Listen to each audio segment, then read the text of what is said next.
صادق فعبدالغفار عبداللهیویچ ساکن شهر نورک آموزگاری مؤسسه تحصیلات نوین رقم 4 به نام علی محمد میرزایف.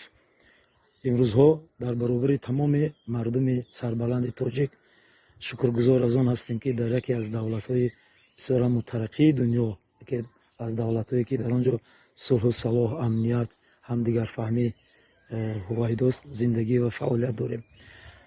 باید هر یک کدام ما به قدر مهنت و زحمت رهبر دولت که به این درجه دولت ما را آورده رسانده است رسانیم. متاسفانه اشخاص یافت می شود که از این گونه رفتار مردم تاجیک، از این گونه خردمندی مردم تاجیک در اطراف خود را نگاه می دارند و برعکس باعث خللدار گردیدن زندگی آسایشته مردم می شود.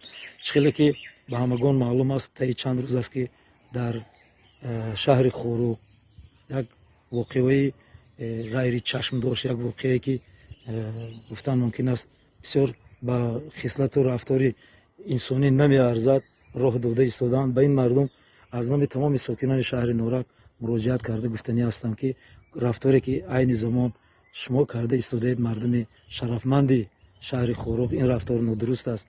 الکی آگاه هستیم که از چنین نتیجه در ماه نوامبر سال جاری به وقوع پیوسته بود، یگان خیل منفعت نداد. از این برعکس ضرر دیدیم و امروز ما باید شکرانه تنجی و امانی کنیم، شکرانه آسایشتگی همه دولت کنیم و رحم به جان فرزندان، پدران، مادران خود کنیم و کوشش نماییم که همین تنجی و امانی و آسایشتگی مردم تاجیک را خللدار نسازیم.